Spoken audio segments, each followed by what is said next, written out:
It is not a clothing store. It is a gap. It is a big gap left. What this drawdown is doing, just like when you raise money from a bond issue or whatever it is and so on, it is financing that expenditure. And so therefore it is, I have said to some people that quite frankly, it is impossible for the Minister of Finance to itemize what this $2.5 billion is in fact going to be spent on.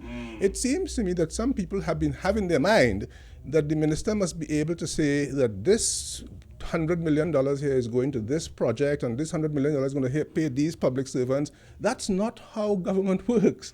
And in fact, the truth of the matter is that a lot of that money, in fact, has already been spent because the government has been running an overdraft at the central bank. The central bank overdraft is limited by legislation. The amount that the government can draw from the central bank, the limit on that overdraft is specified in the central bank legislation, and it is related to the government's budget.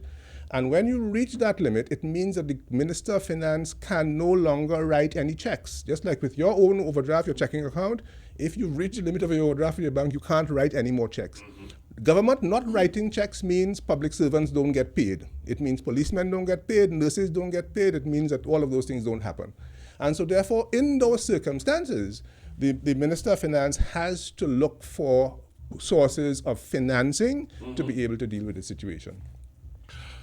The replenishment, I think we have made that pretty clear. There is a question, however, yes. One other question. Is there a percentage limit as to how much of the available funds can be withdrawn within a specific time frame? Yes. From the stabilization again, fund? The legislation specifies what that is. It says that you can withdraw up to 60% of the shortfall in your revenues.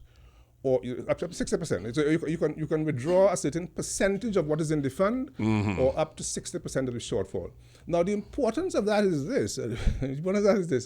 That we have to understand that when government's revenues have declined, what needs to happen is that expenditures needs to come down. All that this is doing is that it is facilitating the process by which government over a period of time has to bring its expenditure down from $60 billion to something that is more manageable. Now, we have to also understand that in our context in Trinidad and Tobago, what that means is that it means public service employment is going to have to come down. That's what it means. We are fortunate, and let's understand how fortunate we are. Because we have drawn on the Heritage and Stabilization Fund, it means that government can transition to that lower level of expenditure over a period of time. Soft landing, as it were. Yes, I don't like this. Softer landing. Softer and easier landing.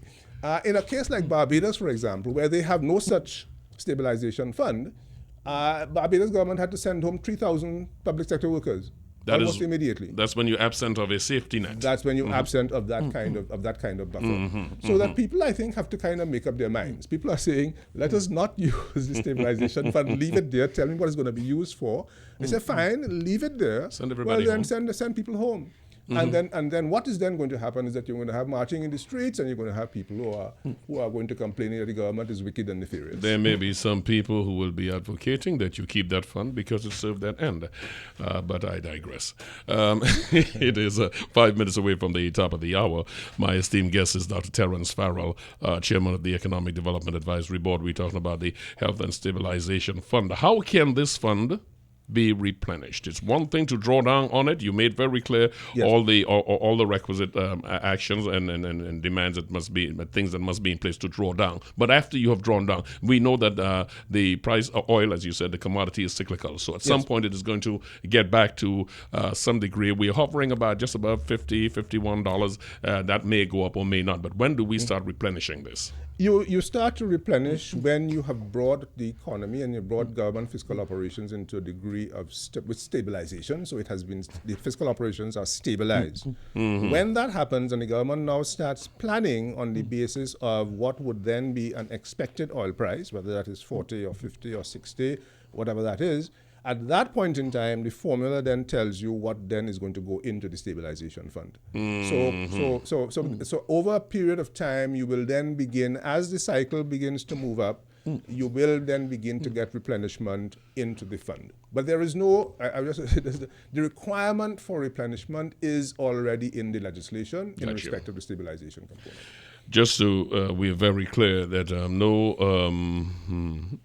one is not toting any particular ideology or toting for anybody. It is very clear. You're saying from the legislation that the government is within its bounds. The government is within its bounds to go into the stabilization fund. That's the reason it was established. The confusion is the heritage and stabilization in the proposal to separate both funds as articulated by the Minister of Finance. There is a percentage that's already been allocated for the heritage fund, and the stabilization fund is what they're drawing from. And the $2.5 billion we're hearing is 2.5 TT, and we are talking about a heritage stabilization fund that's in fact in U.S. That's correct. Yes. Good synopsis. Yeah. All right. Dr. Terrence Farrell, I'm not letting you go just yet. There are some other areas here I just want to get your view on. Speaking at the presentation of the Central Bank Financial Stability Report 2015, the current governor, Alvin Hilaire, said despite the sharp decline in T&T economy in the last 18 months, the country's financial sector is in a strong and resilient position. Do you agree with that assessment? I would think so, yes. And in full disclosure, I'm a director of Republic Bank. But yes, I would say so. I mean, if you look at the capital adequacy of the banks in Trinidad at this point in time, they're all very, very strong.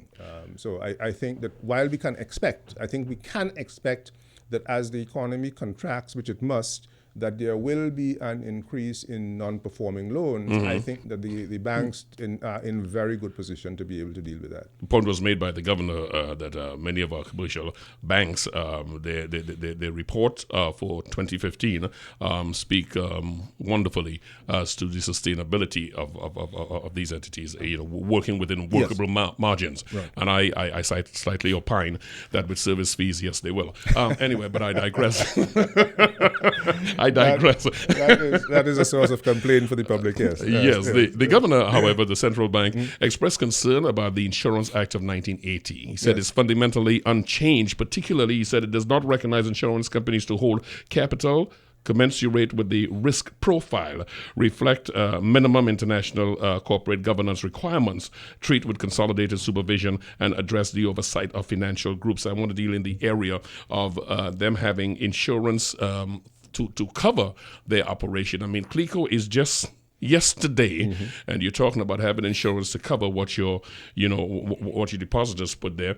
In lieu of CLICO, are we, in fact, I ask you, playing economic Russian roulette by having our insurance legislation not updated to the extent it is? Well, again, that is one of the other sort of tragedies, I think, of public policy in this country, that we've had the CLICO crisis in 2009. So we are now into the 7th year after that. And this country still has not passed the new insurance legislation.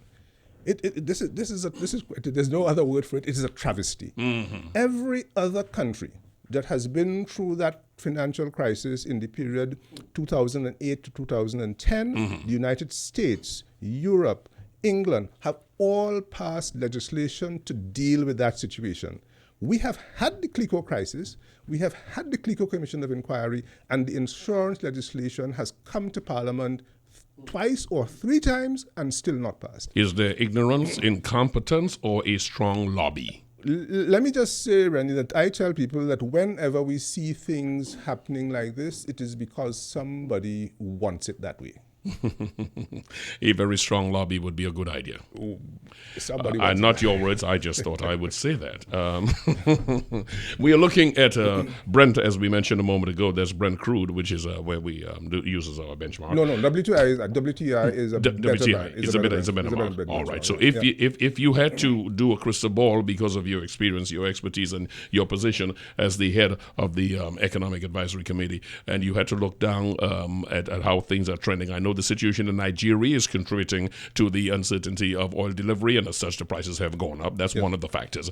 If you had to look down the road, give me about another 6 months, what are you seeing? You're seeing us staying around that $50 mark? You see it going the negative way, or maybe ascending?